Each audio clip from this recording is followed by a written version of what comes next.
Hey, what's up, guys, and welcome! Olá, sejam todos muito bem-vindos, alunos do terceiro ano.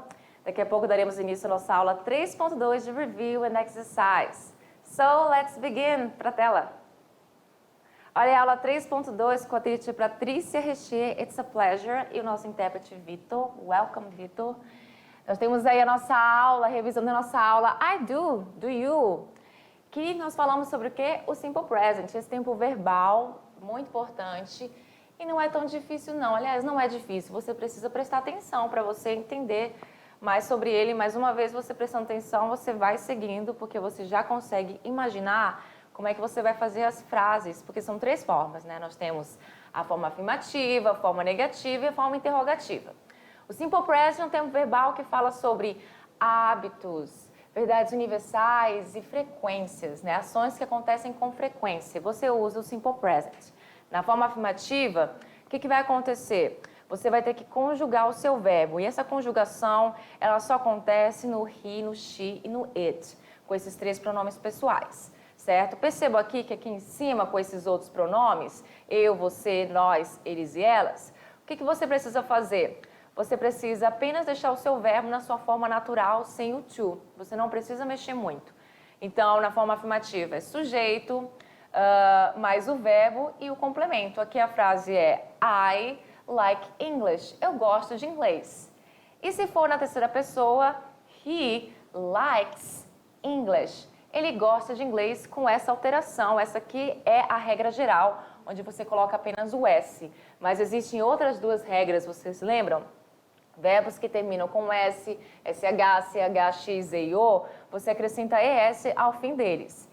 E aquela regra do verbo com Y, que ele termina precedido de uma consoante. Quando o verbo termina com Y e é precedido de uma consoante, você acrescenta IES ao fim do verbo, que é um sufixo que vai ser colocado no final do verbo, porque sufixo é no fim, certo? Na forma negativa também é muito fácil você montar sua frase. Você precisa do sujeito na frente, certo?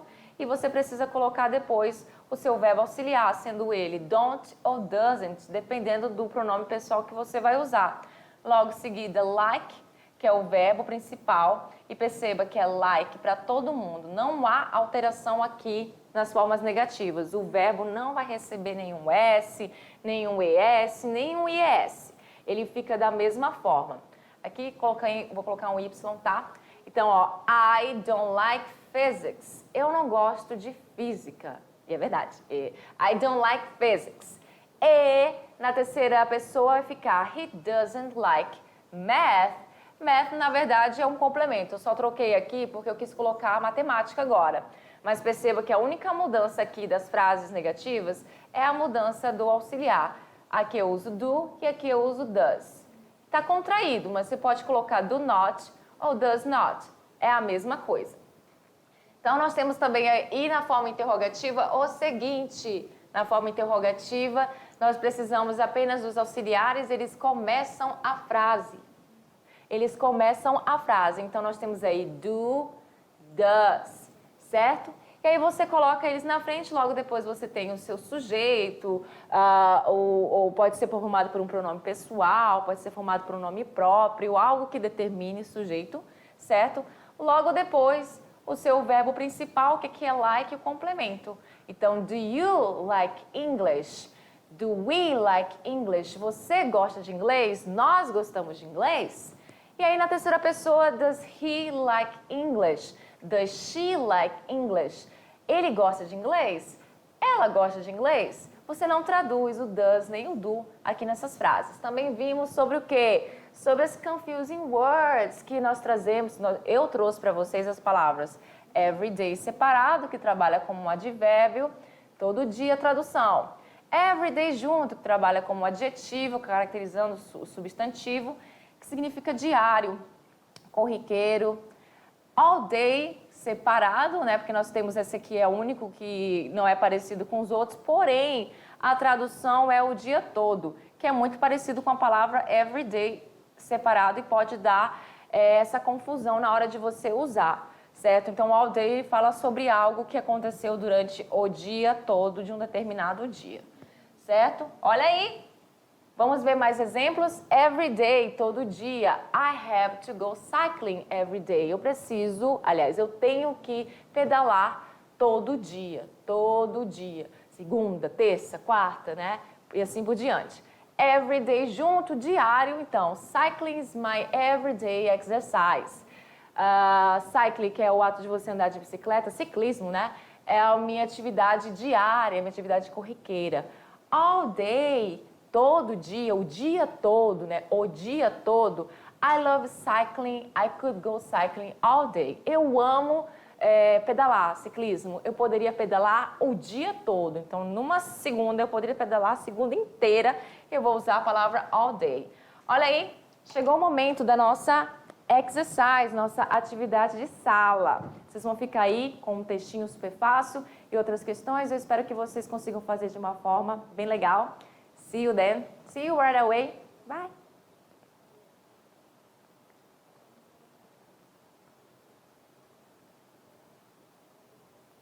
We're back, estamos de volta agora sim com a nossa correção, não vamos perder tempo, para a tela. Olha aí, atividade de sala, a hora de vocês tirarem as suas dúvidas com a teacher. Então nós temos aí esse texto, um textozinho bem simples, temos essa imagem aí, vocês percebem que se trata de etapas. Temos a etapa 1, de algo que acontece, etapa 2, etapa 3 e etapa 4, alright? Então, o texto aborda um tema muito debatido na atualidade. Esse tema é o quê? O efeito estufa. Então, você vai observar a figura, você vai fazer a leitura do texto, você vai... pela figura, você consegue imaginar, até porque o efeito estufa é um assunto muito comentado, você já deve ter estudado alguma matéria, ou ter feito leitura em relação a isso. Então, o que vai acontecer? Pela imagem, você consegue ter uma ideia de como as coisas acontecem, mas aqui no texto você tem mais informações. Claro que nem todo mundo vai conseguir traduzir isso de uma forma mais bacana, mas eu vou ajudar aqui vou ajudar vocês aqui agora. Porém, antes, olha lá. O que ele está pedindo aqui? Vamos ver o que ele pede antes de a gente fazer a leitura. Tudo bem? Vamos lá. Sobre o efeito estufa no planeta, podemos afirmar que... Então, ele está fazendo uma pergunta sobre o efeito estufa no planeta, e aí ele quer que a gente tire uma informação que a gente pode dizer que é verdadeira, que foi retirada lá do texto e ela é a correta. Então, podemos afirmar que a luz do sol aumenta o dióxido de carbono? Eu não sei, ainda não fiz a leitura. A luz do sol é bem refletida pelo solo? A temperatura diminui com a neve e o gelo?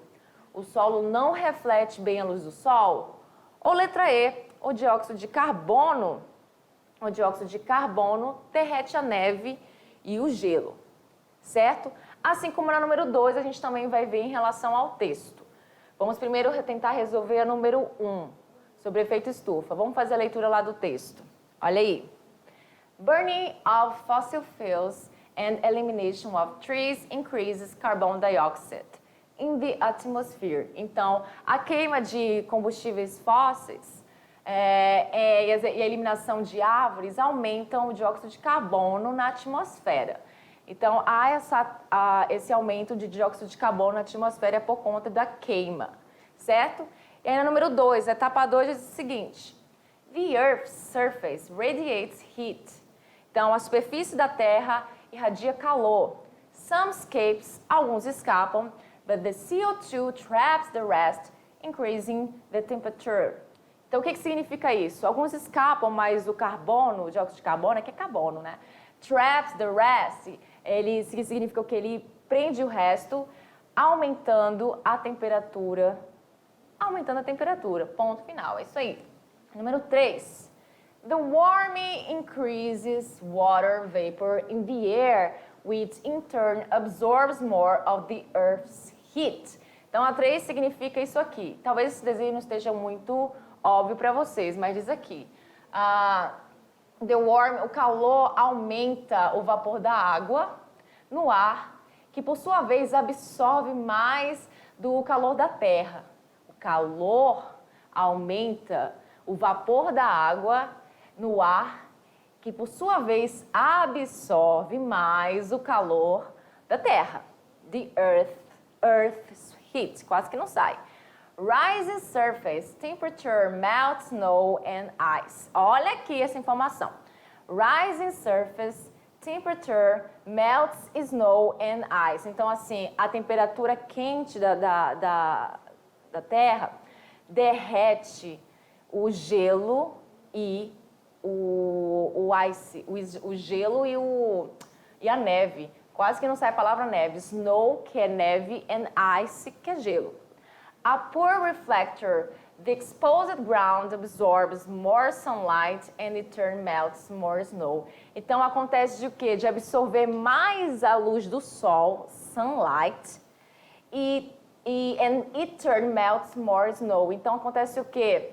E derrete mais o gelo. Então é por essa situação aqui que há o derretimento do gelo. Então lembra aqui que nós vimos nessa informação? Ele quer o quê? O efeito estufa no planeta, podemos afirmar que o quê? De acordo com a leitura e lá do desenho da imagem também, lá as etapas, qual você acha que é correta? O solo não reflete bem a luz do sol. É a resposta correta. Vocês colocaram a letra D? Eu espero que sim. O solo não reflete bem a luz do sol. E na número 2, o verbo traps, ele concorda com o sujeito. Aí eu tenho que ver o seguinte, eu tenho que voltar lá no texto, procurar a palavra traps, que é um verbo, que significa prender, e aí eu vou ter que ver se ele concorda com o sujeito. Porque veja bem, olha aqui, ó, você tá vendo esse Szinho? Vocês estão vendo? O Szinho tá aí. Será que ele tá aí por causa de uma conjugação? Ou será que ele tá aí porque o verbo realmente termina com S mesmo? Fica o questionamento. Então vamos lá ver se ele tá concordando ou não com o sujeito. E quando ele concorda, ele tem que alterar, ele tem que fazer a mudança do verbo na terceira pessoa. Então vamos procurar a palavra traps, está bem aqui. Some escapes, but the CO2 traps. O que acontece? O que prende? O CO2. Então esse é o sujeito. Carbono, dióxido de carbono, ele prende. Então está concordando com o sujeito? Está concordando com o sujeito. E qual é o sujeito? O sujeito é justamente esse que eu acabei de falar, the CO2. Ele concorda com a palavra the CO2 e por isso que existe esse S aqui no final do verbo, certo? Porque se fosse um sujeito no plural, por exemplo, um sujeito no plural, não estaria com S, estaria só trap, sem o S. Alright? Então vamos lá, né? Número 3. Leia a passagem e complete as lacunas com os verbos entre parênteses no simple present. Isso aqui é legal. Eu adoro esse tipo de exercício porque você vai fazer o seguinte. Você vai tirar os verbos que estão entre parênteses. Percebam que os verbos estão todos acompanhados da partícula to. Para mostrar para vocês que todos os verbos não estão conjugados. Eles estão na forma definitiva. E aí você, aluno, vai fazer o quê? Que você já fez. Você vai ter feito o quê? Você vai colocar esse verbo aqui no lugarzinho dele. O to park você vai passar para cá, só que ele vai passar para cá conjugado. No presente simples. Ele vai ter mudança? Não sei, dependendo muito da frase. Se a frase for na afirmativa, negativa, interrogativa, dependendo do sujeito da oração também. Vamos começar? Olha aí, John começa aqui a minha frase. John é o sujeito. John representa a terceira pessoa do singular. Significa que eu vou colocar esse verbo aqui, desta forma, park, e eu vou acrescentar o S. Por que o S? Porque ele faz parte da regra geral, lembra? Esse verbo aqui não termina com S, com SH, não termina com Y, precede de consoante, portanto, eu só acrescento o S. John parks. John estaciona his car in front of his office every day. O John estaciona o carro dele, his car, em frente ao escritório todo dia. Todo dia separado, certo? When he, quando ele, aí eu venho aqui, to open. Eu já sei que eu tenho que colocar o verbo aqui, open, só que eu não sei se eu vou alterar. Vou alterar ele? Vou. Por quê? Porque a terceira pessoa é he. Então, se eu vou alterar ele, eu olho o final do verbo e falo, esse verbo termina com N, não tá, né? Nenhuma daquelas exceções, então eu só coloco S.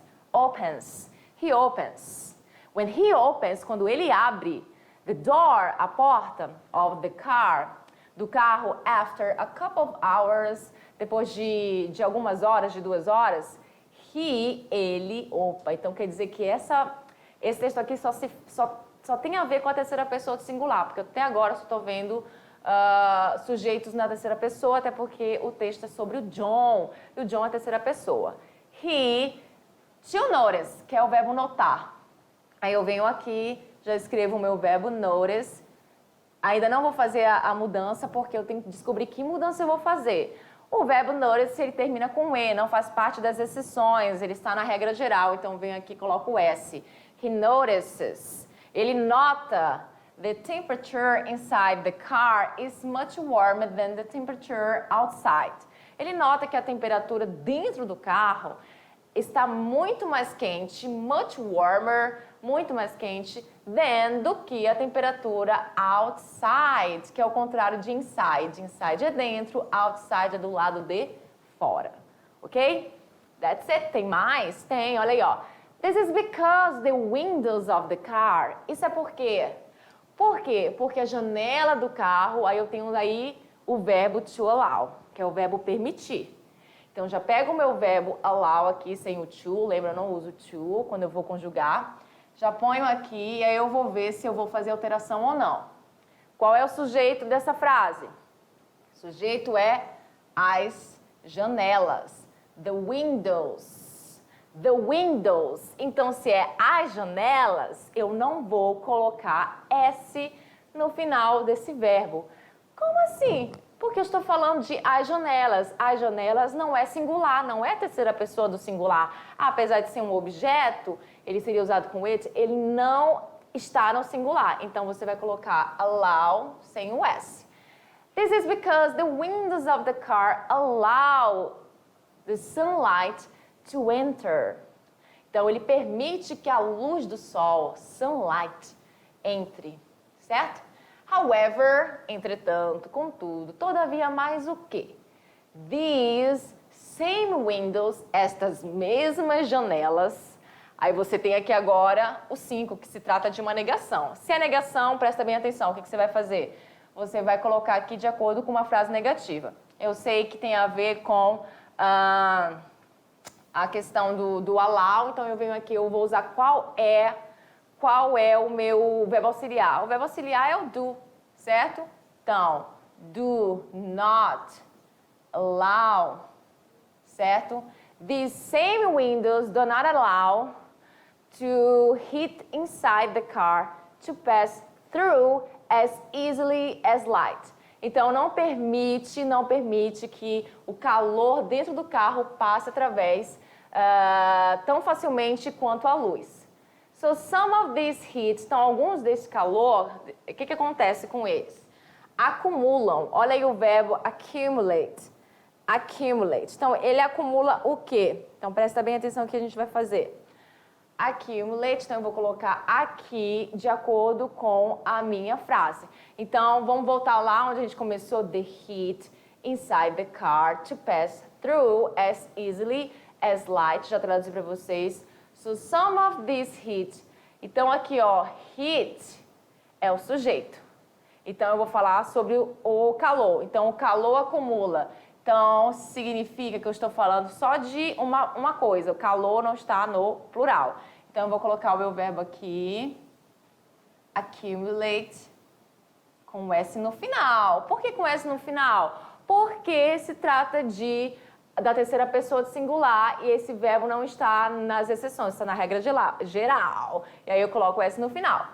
Para terminar, olha aqui, ó. John not to like. É uma frase na negativa. Já sei se é John, então eu vou colocar o meu auxiliar, does, que fala da terceira pessoa. Eu vou colocar o meu not, porque é uma negativa. Já está me avisando aqui que é uma frase negativa.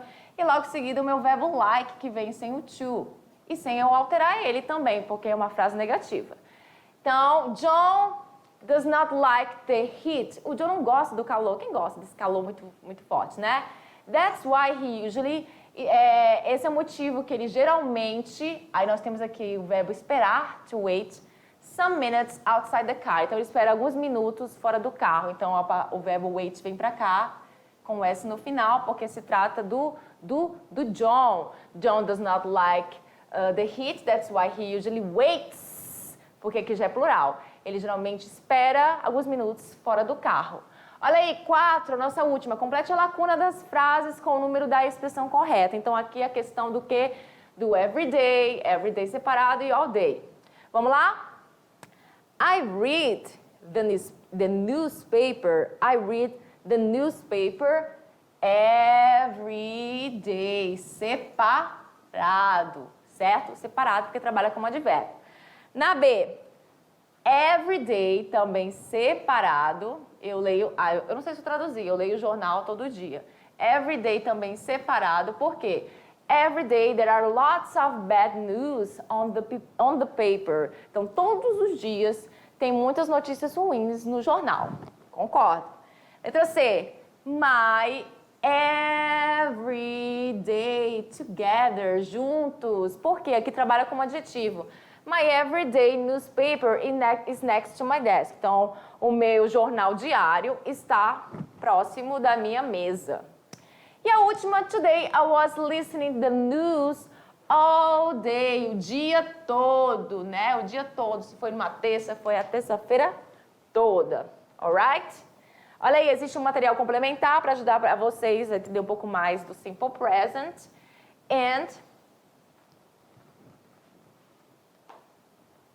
that's it for today, guys. Por hoje é só. Eu espero que vocês tenham feito a atividade de uma forma tranquila. Espero vocês na nossa próxima aula. See you then. Bye.